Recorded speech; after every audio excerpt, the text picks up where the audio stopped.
students, hope you are having a good day. Today we are going to start our science lesson. Before starting the lesson today, I would like to ask you a question. Have you had your meals? Yes, you had your meals. What did you have? You may say rice and curry and fruits like banana, mango, pineapple, and some sweets also. Who made this food for you? Is it by yourself? No. Then by your mother? No. Then who made this food for you? Yes, it is by plants. Plants make food for all living organisms. Plants make food for all living organisms. So today we are going to study the process of producing food inside plants. The process of producing food inside plants. Photosynthesis. Now at the end of the lesson, you will be able to answer these questions, children. Define photosynthesis. Explain the factors that affects photosynthesis. Write balanced chemical equations to express photosynthesis. And finally, name the products of photosynthesis. At the end of the lesson, you will be able to answer these questions. Before talking about photosynthesis, let's remind the characteristics of living organisms again. You have already studied these things at grade 10. So, what are the characteristics of living organisms, children? Nutrition, respiration, excretion, movement, reproduction, growth and development, irritability and coordination. So, these are the characteristics of living organism. Out of these characteristics, we are going to focus on nutrition today. Nutrition. What is known as nutrition?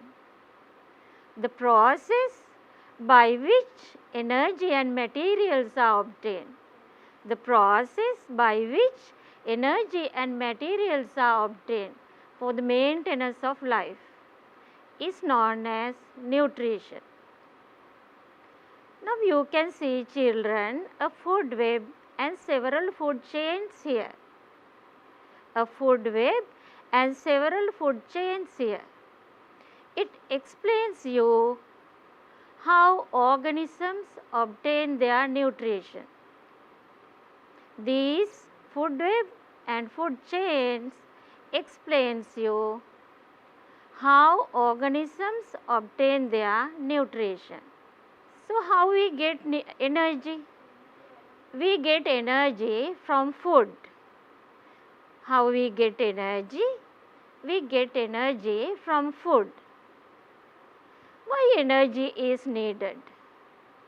Why energy is needed, children? Now you can see in this picture the growth of a child and a growth of a plant is given here. Energy is needed for growth and repair. Mainly energy is needed for growth and repair. Now you can see the growth of a child here. What is known as growth? The irreversible increase in size.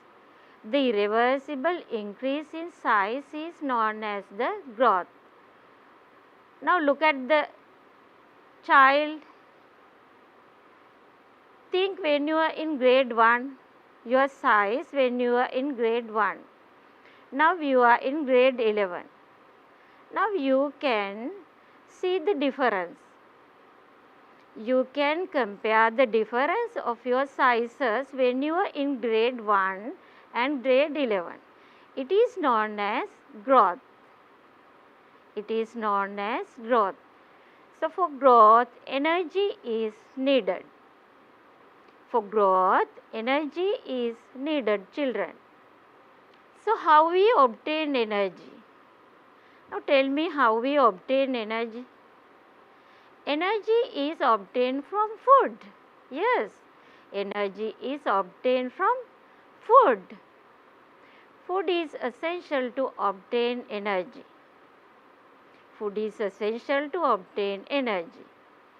And different organisms obtain food by many ways. You can see different organisms obtain food by many ways. That is to obtain energy. That is to obtain energy. Mode of nutrition. What is known as mode of nutrition? So, I mentioned you early, different organisms depend on different types of food to obtain their nutrients. Different organisms depend on different types of food to obtain their nutrients. So, method that they use to obtain their nutrients is known as mode of nutrition. The method that they use to obtain their nutrients is known as mode of nutrition. So, mode of nutrition can be divided into two main categories, children, as shown in the diagram. One is heterotrophic mode of nutrition. The second, autotrophic mode of nutrition. Number 1, heterotrophic mode of nutrition.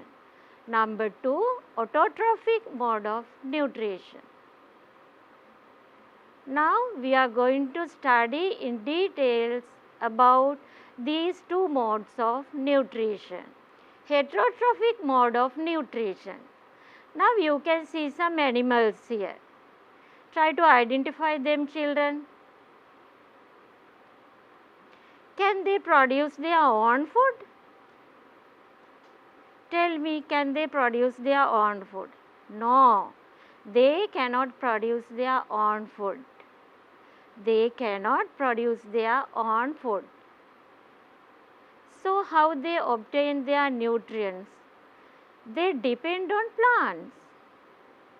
They depend on plants for nutrients. And some of these animals directly depend on plants. And some animals you can see indirectly depend on plant for food. However, all animals depend on plant for food, children. So, that type of nutrition is known as heterotrophic mode of nutrition. That type of nutrition is known as heterotrophic mode of nutrition. Now, you can see different modes of nutrition of animal. Read them: herbivorous, carnivorous and omnivorous. Herbivorous, carnivorous, omnivorous. Animals who consume only plant materials are known as herbivorous. Animals who consume only plant materials are known as herbivorous. And animals who consume flesh of other organisms is known as carnivorous. Animals who consume flesh of other organisms is known as carnivorous. Then who are omnivorous? They depend on both plant materials and flesh of other organisms. Omnivores depend on both plant materials and flesh of other organisms. Right? Now, what is this? It is a food web, children. It is a food web. It shows you the interconnection of organisms for food. It shows you the interconnection of organisms for food. Now you can see all the food chains of this food web start with a plant or plant material. All the food chains here start with a plant or plant material, and all other organisms are consumers. All other organisms are consumers. They directly or indirectly depend on plant for food. Now you can see herbivores here. You can see herbivores here. They directly depend on plant for food. Now what is this? This is a food chain. This is a food chain. It shows you how energy flows from one trophic level to the next. How energy flows from one trophic level to the next. The first link is known as the producer. The first link is known as the producer. It is always a plant or plant material. It is always a plant or plant materials, and others are consumers. Energy in plant flows to the consumers. Food chain shows you flow of energy from one living organism to another. Food chain shows you the flow of energy from one living organism to another. Now try to identify the organisms in this picture. You can see a plant and some green algae here. They are also living organisms, children. So how they obtain their food? They also need food. How they obtain their food? Yes, they can produce their food within themselves. They produce their food within themselves. So this mode of nutrition is known as autotrophic mode of nutrition. Animals and all other living organisms, including human beings, depends on the food produced by plants. In this picture, some foods are given.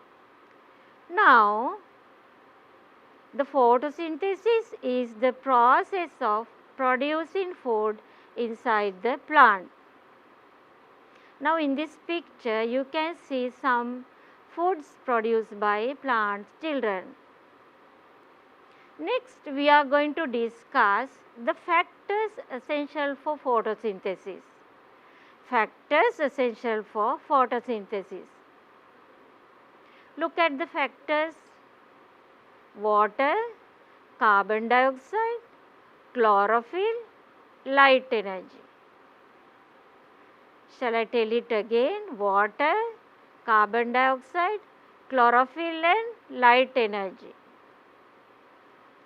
Now let us see how these factors affect photosynthesis. Number 1, water. Water is absorbed through root hairs to the plant from soil. Now in this diagram you can see a plant and water in soil. Now root hairs in root system, children. Now what is absorbed by root hairs? Water is absorbed by root hairs and it is transported to the leaves. Water is transported to the leaves. In next diagram, you can see a cross section of a root. In next diagram, you can see a cross section of a root. You can see root hairs and other tissues of the root: cortex, endodermis and xylem of the root. So, however, what is absorbed through root hairs to the plant from soil? Now this is a longitudinal section of a root. This is a longitudinal section of a root, and you can see tissues of plant leaf. How water is transported to the leaf. Now this diagram shows you step by step how water is transported to the leaves. So absorbed by root hair, then it is transported to the cortex and it passes endodermis and reach xylem of the root. Then xylem of the stem and veins of the leaves, and finally mesophyll cells of the leaves. This is the path of water, children. Now what is the mechanism of absorbing water? The mechanism of absorbing water to the plant is known as osmosis. The mechanism is osmosis. What is known as osmosis? The water potential in soil is higher than that of the plant. So water can be easily absorbed by plant. Carbon dioxide, one of the most important raw material. How plant leaf obtain carbon dioxide for photosynthesis? Carbon dioxide is obtained from the atmosphere through stomata. Now you can see in this picture, children, stomata. This is electron microscopic view.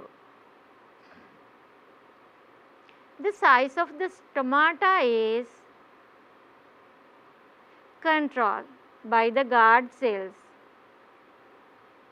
The size of the stomata is controlled by the guard cells. So stomata is surrounded by two guard cells. Now this is a cross section of plant leaf. In this diagram, the stomata opening and the guard cells and intercellular spaces and mesophyll cells where photosynthesis takes place.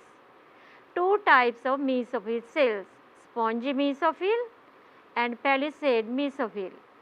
Chlorophyll. What is known as chlorophyll? A green color pigment found in chloroplast. Chlorophyll is a green color pigment found in chloroplast. The cell organelle, chloroplast. Now this diagram shows you the electron microscopic view of chloroplast. Chlorophyll in this chloroplast absorb energy from sunlight. Chlorophyll absorb energy from sunlight. Now what are these plants, children? You can see Hydrilla and Vallisneria plants here. So if we observe a little piece of these leaves under light microscope, you can see what you can observe. You can observe the chloroplast move towards the direction of sunlight. You can observe the chloroplast move towards the direction of sunlight. Why do we use Hydrilla or Vallisneria plant to observe chloroplast movements? Yes, you are right. The movement of chloroplast clearly can be observed using these plants because they are translucent. These plants are translucent because they are aquatic plants. So we can observe the movement of chloroplast clearly using these type of plant, children. Next, light energy.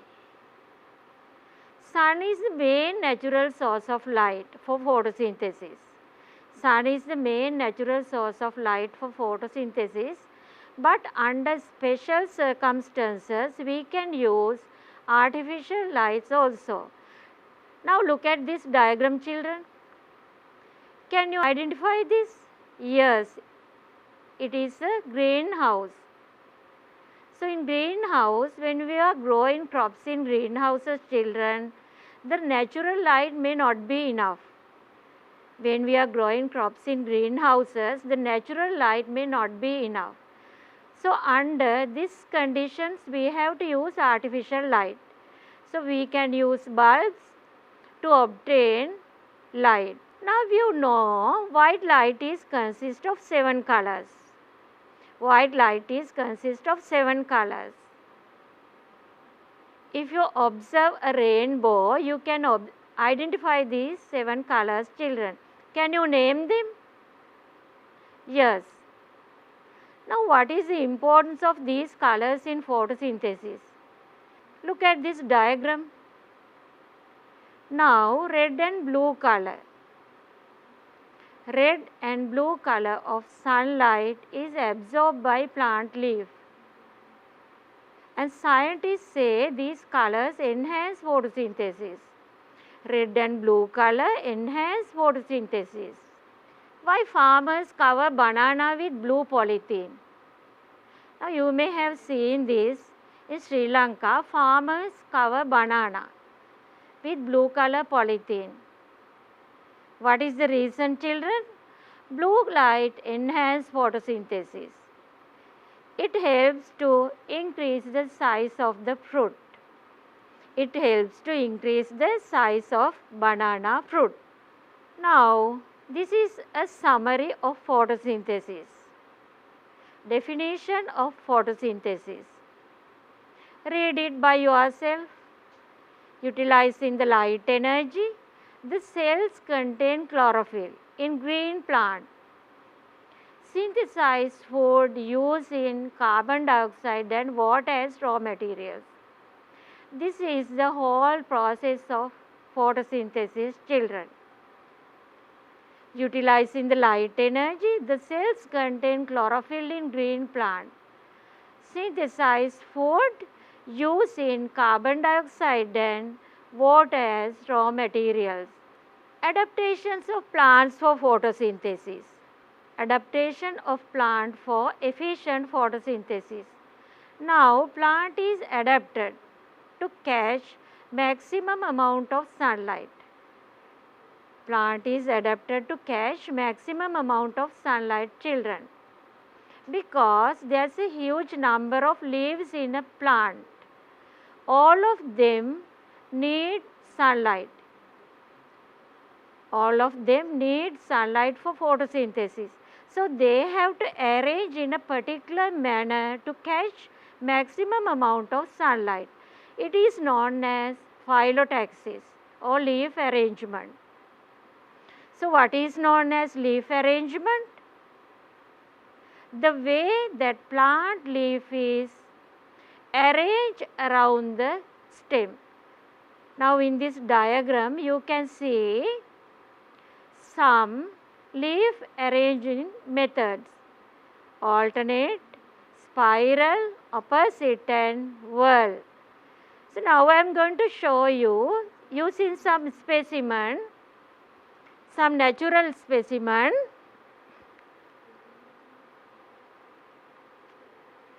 Now, this is annona. Now, this is annona. Now, you can see plant leaves are oppositely arranged. Plant leaves are arranged in this way in annona. This is known as alternate arrangement.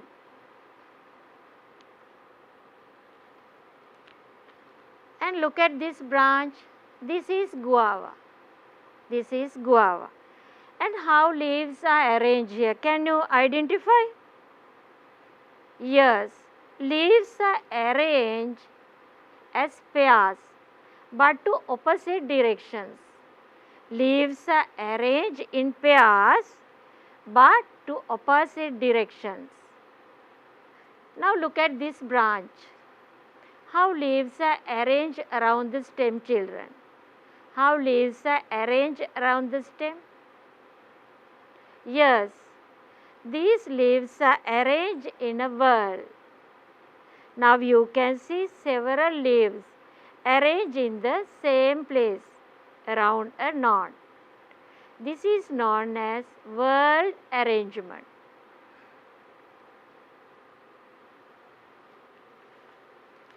Now this is spiral arrangement. This branch shows you spiral arrangement of leaves around the stem. Observe it carefully. Can you identify the spiral arrangement, children?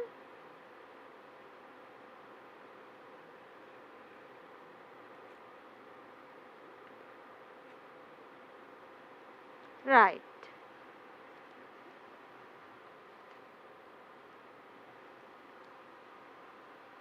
So this is an adaptation of plant for efficient photosynthesis.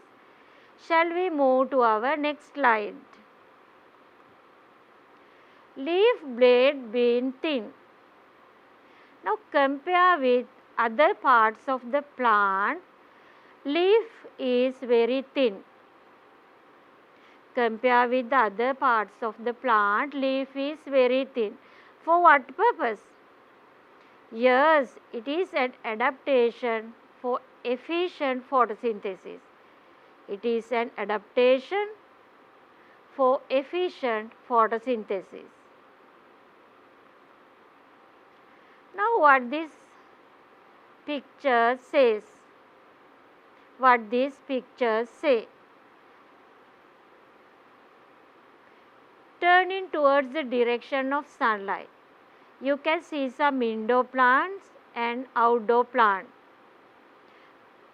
Both turn towards the direction of sunlight.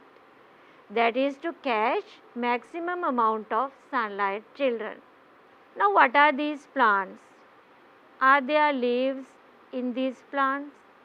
No. There are no leaves. They are known as xerophytic plants. They are known as xerophytic plants which grow in semi-arid areas. So they are adapted for carry out photosynthesis in this way.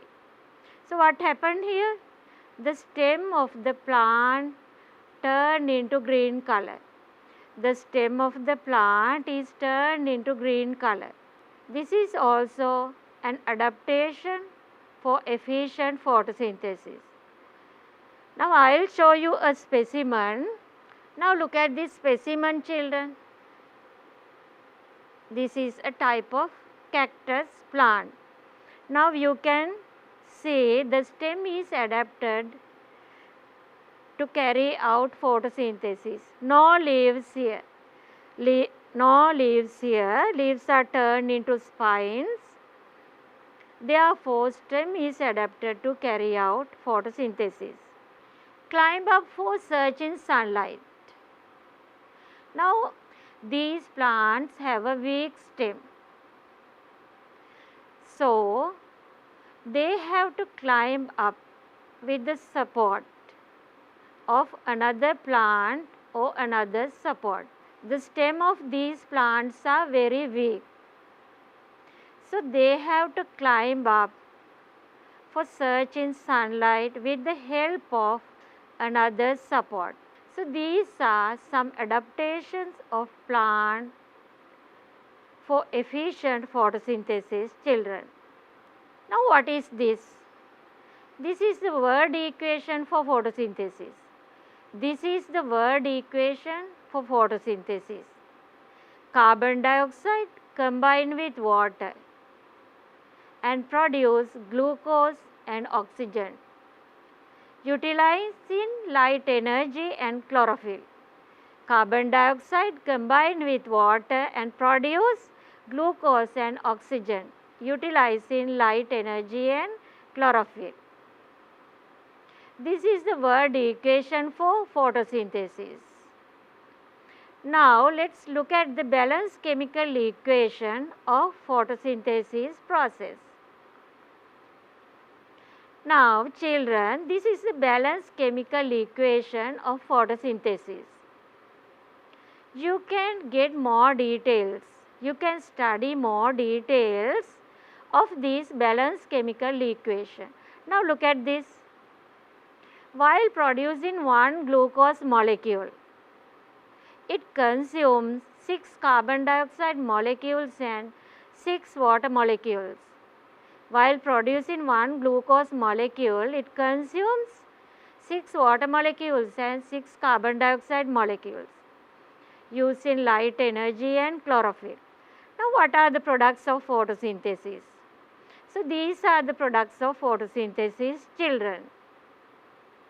Major product of photosynthesis is glucose. Major product of photosynthesis is glucose, and oxygen is the byproduct. Oxygen is byproduct. Now, let us see what happened to the glucose next. Now, glucose is produced inside the plant leaf. Glucose is produced inside the plant leaf, children, and it is temporarily stored in plant leaf as starch. Produce glucose temporarily stored in plant leaf as starch. Then it is converted into sucrose.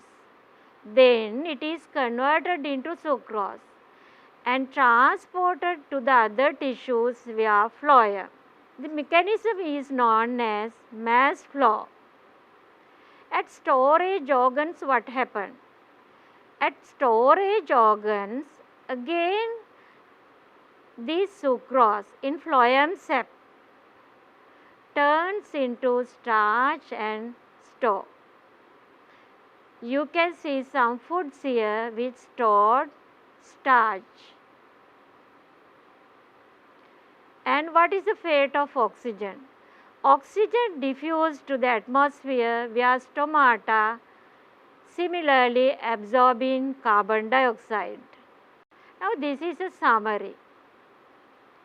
Glucose in leaf, starch in leaf, sucrose in phloem sap, then starch at storage organs. Identification of starch produced during photosynthesis. Now, I mentioned you early, produce glucose temporarily stored as starch, children. Produce glucose temporarily stored in leaf as starch. So, we test plant leaf for starch. We can confirm the occurrence of photosynthesis in plant leaf. Now, let us see how we can carry out starch test. Materials required: beaker, boiling tube, water, tripod and Bunsen burner, alcohol, plant leaf, and there should be iodine also. And these plant leaves are more suitable to test for starch. These plant leaves are more suitable for starch test. Identify them, children, try to identify them. Butterfly pea, hibiscus, drumstick leaf and chili leaf. Method: as a first step, we have to pluck a leaf from the plant which was under sunlight. Pluck a leaf from a plant which was under sunlight. Next step, boil it in water. What is the purpose of boiling, children?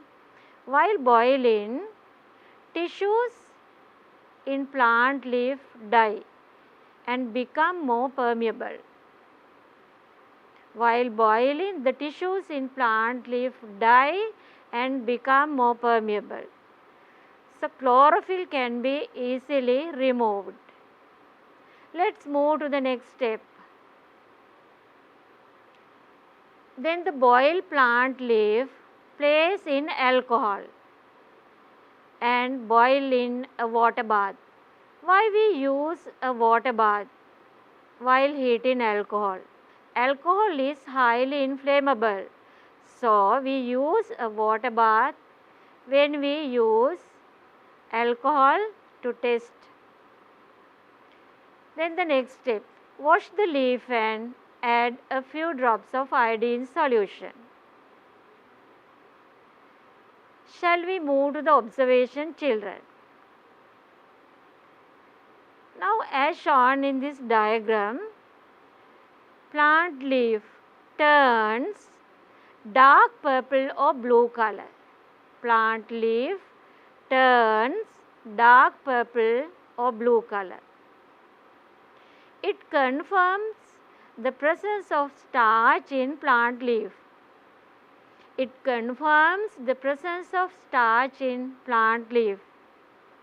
So, we can decide that photosynthesis has taken place in the plant which was under sunlight.